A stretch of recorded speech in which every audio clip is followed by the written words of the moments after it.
हमारा आपका सबका जन्म हो गया, अब तो दोबारा जन्म नहीं मिलना इस जन्म में। और दोबारा जन्म तभी मिलेगा जब हम मरेंगे, तो जन्म धारण करने के लिए मरना पड़ेगा। और ऐसा जन्म मरण तो हम अनादि से करते आ रहे हैं। संत कहते अब जन्म लिया है, जागरण को अपनाओ, जागो, निद्रा त्यागो। जन्म किस लिए मिला और जन्म लेकर हम क्या कर रहे हैं, इसका विचार बहुत आवश्यक है। ये नर जन्म हमें क्यों मिला और नर जन्म पाकर के हम क्या कर रहे हैं।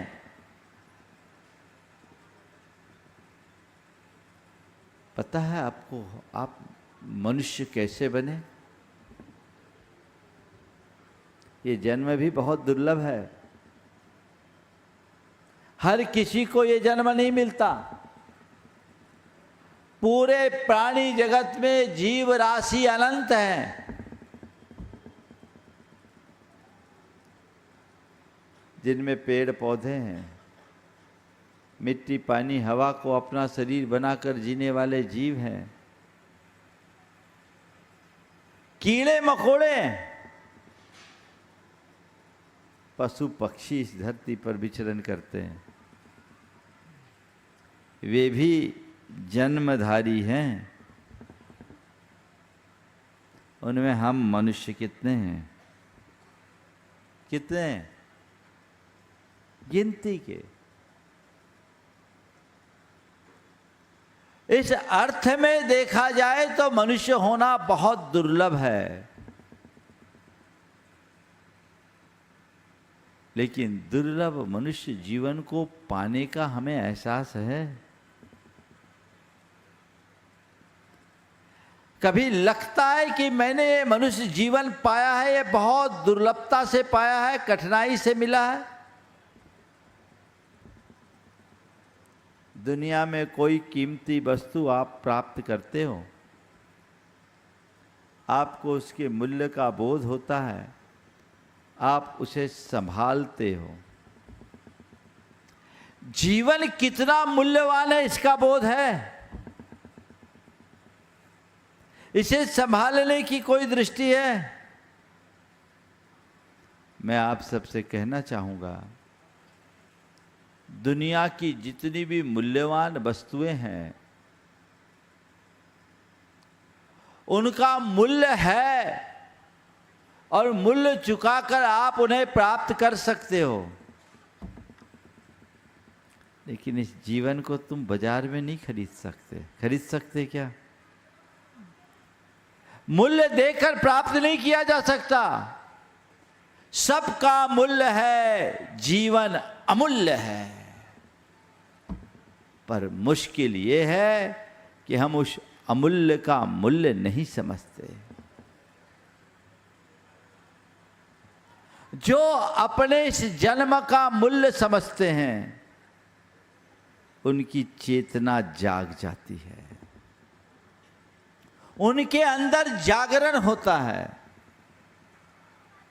कितनी दुर्लभता और कठिनाई से मुझे यह मनुष्य जीवन मिला है,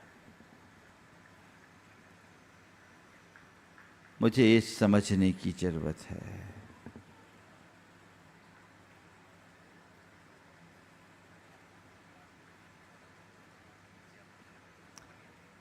हाँ, वहीं बैठा।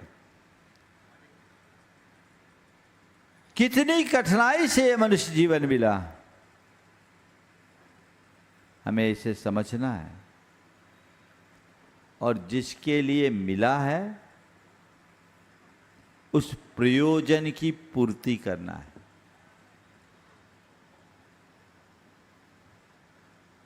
ऐसे कहा जाता है, किसी अपराधी को किसी अपराध के स्वरूप, अपराध के निमित्त कोई सजा मिली, उसे जेल में रहना पड़ता है। और जेल में भी कभी कभी जो अच्छा आचरण करते हैं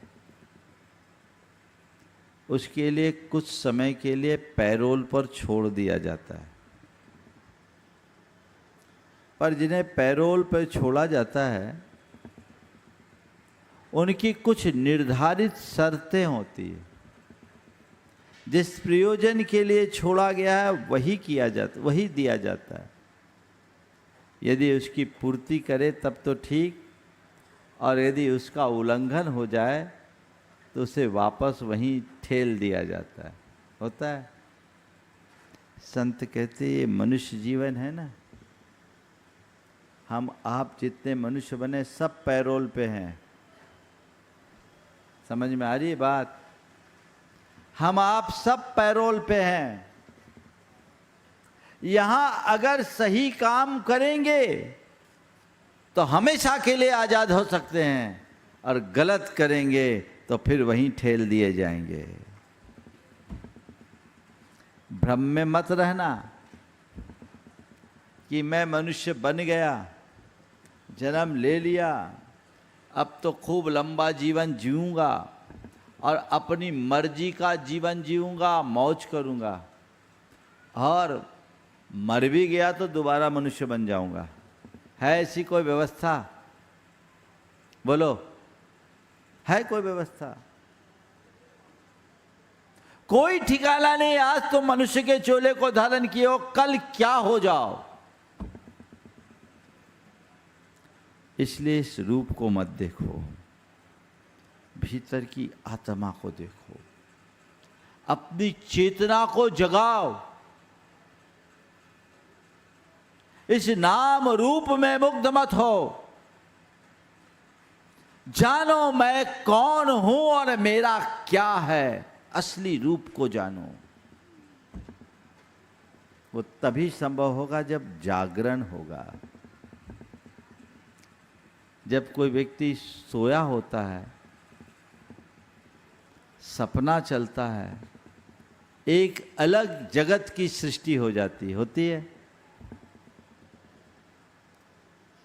और सपने का जो संसार होता है बड़ा मोहक भी होता है। पर जब सपना टूटता है तब लगता हाय ये तो सपना था। यही लगता है ना। बंद आंखों का सपना कुछ पल का होता है। आंखें खुलने के बाद हमें समझ में आ जाता है ये सपना था, हम उससे उतने प्रभावित नहीं होते। लेकिन ये जो जीवन है ये खुली आंखों का सपना है। आम जन जिनकी चेतना सुप्त है वे सब स्वप्न अवस्था में जी रहे हैं। हमारी 4 अवस्थाएं हैं। एक है सुप्त अवस्था, दूसरी है स्वप्न अवस्था, तीसरी है जागृत अवस्था, और चौथी है प्रबुद्ध अवस्था। चेतना की ये 4 अवस्थाएं हैं। सुप्त अवस्था उनकी जिनके अंदर संवेदनाएं ही ज्यादा नहीं है। पशु पक्षी इनकी चेतना सुप्त है। कीड़े मकोड़े इनकी चेतना एकदम सुप्त है। आत्मा अनात्मा, धर्म अधर्म, कर्म अकर्म से कोई प्रयोजन नहीं। बस जीवन है, जिए जा रहे हैं आहार निद्रा भय मैथुन के माध्यम से। ये चेतना की सुप्त अवस्था है। इससे ऊपर की अवस्था है स्वप्न अवस्था, जो सब प्राणियों का संसार है, जिसमें अहंकार और ममकार है। मैं और मेरे के साथ जो हम जी रहे हैं सब सपना है।